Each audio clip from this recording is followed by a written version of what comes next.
Hey, what's up, everybody? DayTraderRockStar here with a market radar for the week. Well, actually, for Tuesday, November 20th, 2018. It's a holiday week.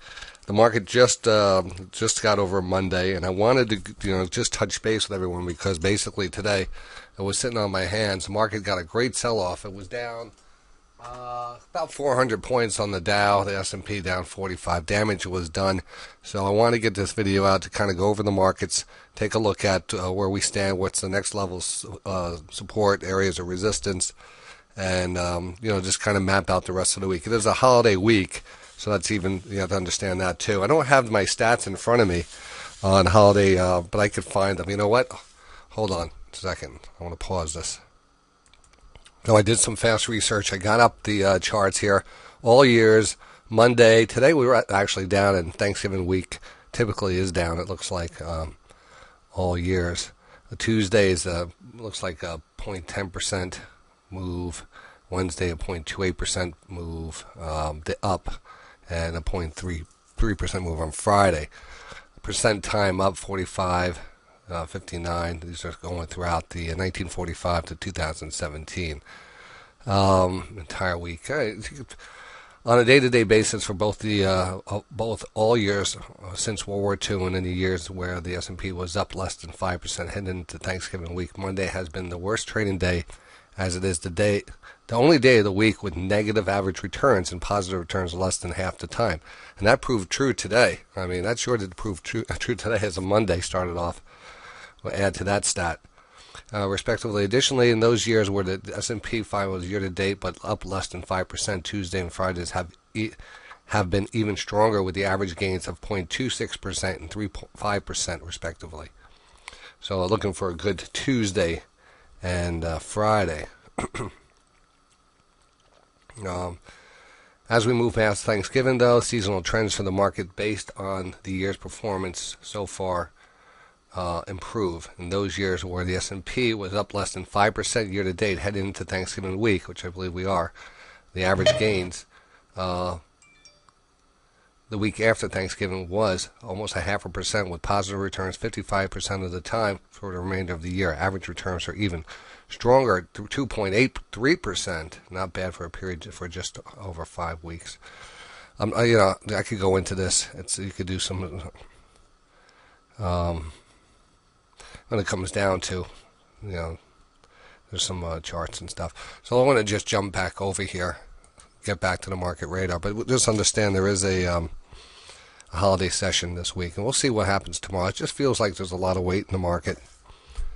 A lot of weight just overhanging it by just certain things. The Brexit, I know, is kind of out there, and I can feel the tension coming from there. Of course, anything that's happening here on our home front, political, fireworks are always going on. So, and then of course the trade tariffs and the trade deal that talks with China.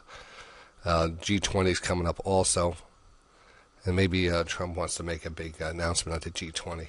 I bet you that's how he rolls. So that's going to be a positive. It's going to be a positive. It will happen.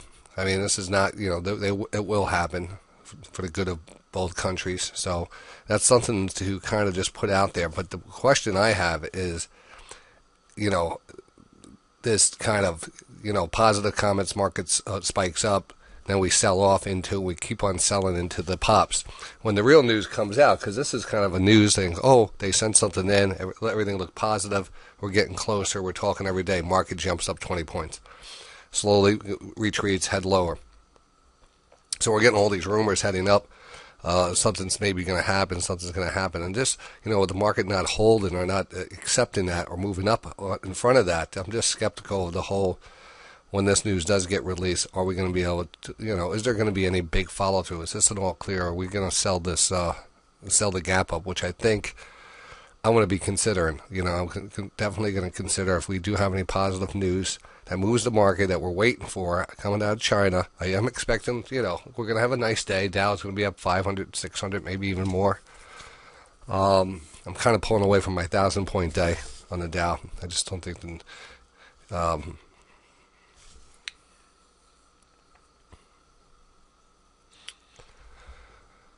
So that's that.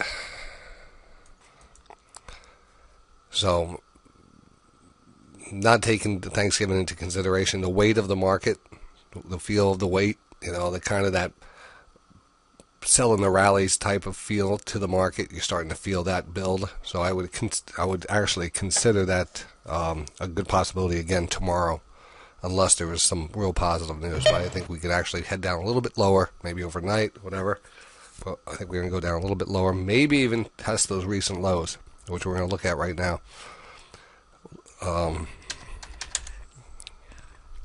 These recent lows right back here. So this is what we were looking at. And, for me, I felt uncomfortable in the markets today. I didn't feel like I wanted to try, normally I'm a divergence trader, but I also knew there was a strong trend down. I should have, got more of a mindset of actually trying to find divergence to the sell side. But then again, I felt that the market's going to have a follow-through day. I didn't want to even attempt any long, so I kind of sat on my hands. I didn't take any shorts either. I ended up adding to a couple small positions, JP Morgan and something else.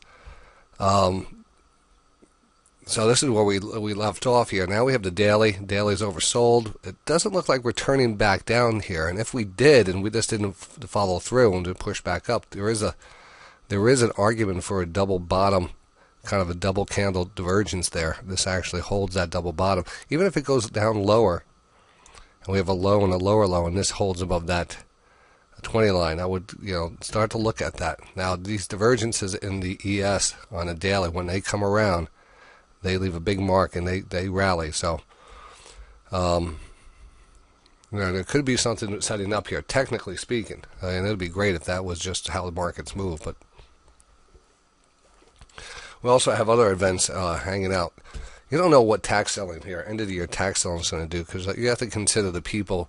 Even, in junk stocks, it doesn't matter, but even in stocks like Facebook, we have to take a look at all these, all these people who are invested in these stocks, and these things are they're getting crushed. How many people are trapped up here in the 200s on Facebook when it gapped down? Probably a lot of people now it's continued to sell. There might be some tax, there probably is going on right now, the tax loss selling in this. It's right on the lower trend line. Actually, looking at it, I'm probably going to have to, pay attention to this one a little bit more as it comes down to that trend line. So, Facebook actually looks like, trend line friendly for now. It did come down here. But, that's a whole other thing in the market, the tax loss selling, of what's going to affect what and when it's going to really pick up, and the ins and outs of it, because there's a lot of stocks down here that have gotten hit, are heavily weighted, and probably might see some of that. I want to get back to the S&P here for a second, the SPX. A lot of red bars here, not many upside bars. It was a nice little rally here. That also really kind of came out of a divergence, and then this pullback recently, this pullback came out of divergence too, right here. You could see it. This was a textbook 60-minute time frame divergence. Now that falls inside my criteria where it holds above that 20 line, an easy candle low. And I love it when those two stages, stage 1 and stage 2, are put together with reversal candles, meaning we take out the lows and we close near the highs. And it leaves a big tail.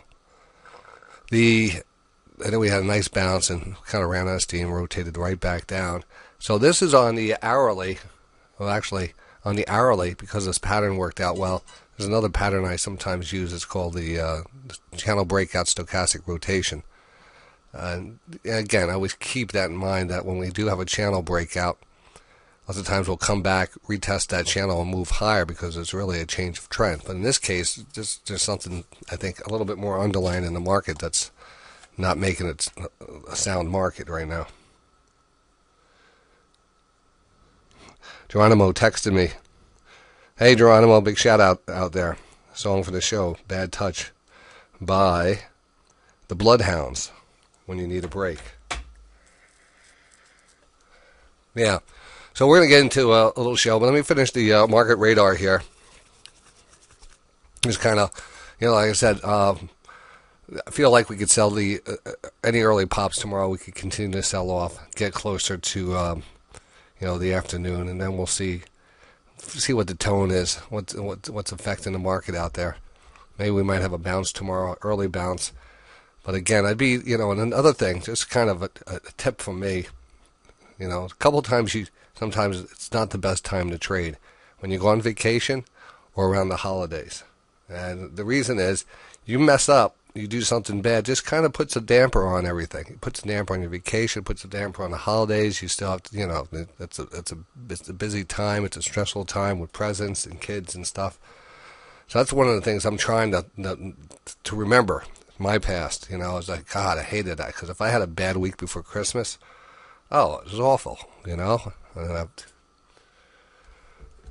So that's, something to consider. You won't notice it until it's already passed and say, wow, man, why did I do that? It was a very choppy week. Then you blame the chopped up. Yeah, but just as easy. So I'm doing all I can to just play with real small stuff and not even, I'm afraid it probably takes effect. It takes a toll on the show because it's not as exciting.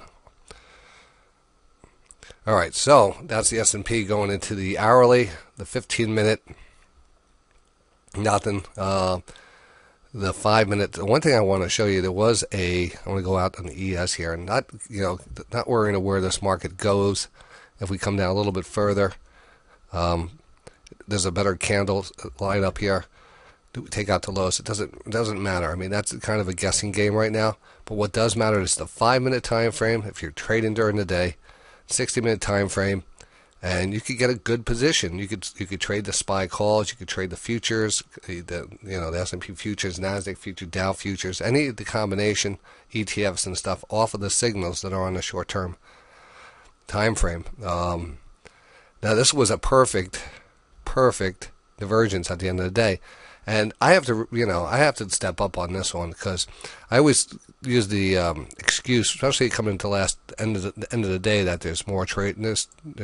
There's a little bit more activity there. People closing positions, imbalance orders going through. But the fact is, the internals tell you what's going on. This was moving on down. The stochastics here crossed back up as it spiked lower, and that was your signal. And it did have a great liftoff on that. There was also a possible divergence right here. You can see that it was the only other qualifying divergence where that second stage divergence held above that dotted 20 line when these two came down right here. Those two candles came down and really just kind of put in a double bottom right there. That was a really nice double bottom. I don't know how hard that is to take or to spot it. It might be. It's very, sometimes they sneak by. That's why I'm actively working on a platform right now that's going to auto trade these, and it's going to have my criteria. It's not supposed to be a mathematical divergence. I have so many inputs into this. This formula has so much going for it that I want to take this. My setup has to be a certain amount of candles, certain amount of slope, the pullback, time frame. There's a lot of things that go into this, and so we're not going to have any of this choppy stuff. When you get a real good signal, it's because that signal is going to be the best signal out there. Can't afford not to have that.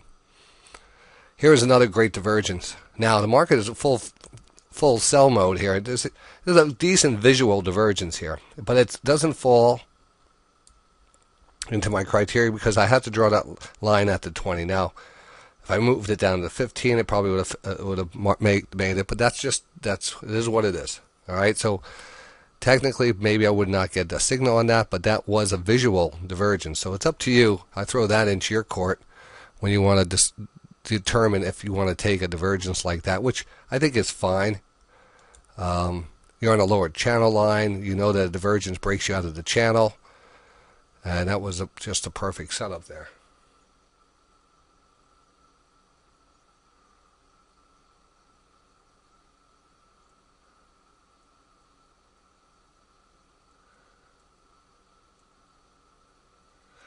The I'm just reading some of the chat here, but let me get this done. We always go over the overnight trade the night before. There wasn't much going on.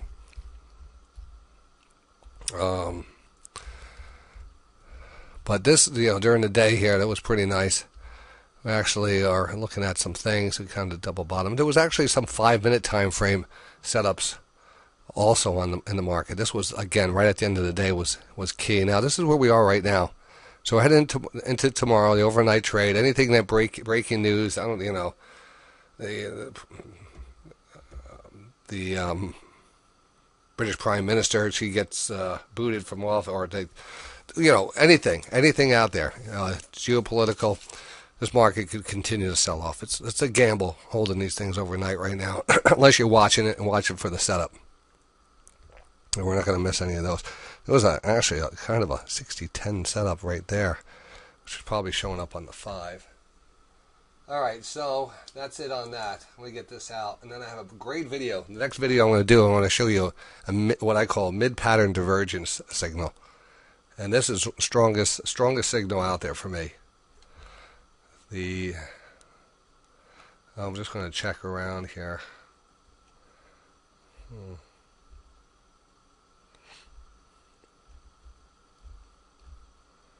All right, nothing. All right, so let's get that out. That was the market radar. So, my best bet going into the rest of the week, though. Let me tell you that on the radar also.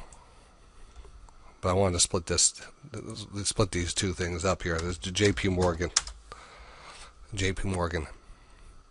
First of all, we'll go into that more in a second. I really want to break down this pattern. Everything about this trade is really textbook. Also, we get a visit from aliens. This thing's going right back up. All right, so I'm going to log out of this video, send this on its way. If you're out there watching the video, you catch me in the markets every day from, we'll say, 8:30 to close until, what time is it now? It's coming up on 8 o'clock. I'll probably be here until about 10:30 watching the markets and doing some stuff. But we're on the air every day. DayTraderRadio.com. I'll see you then.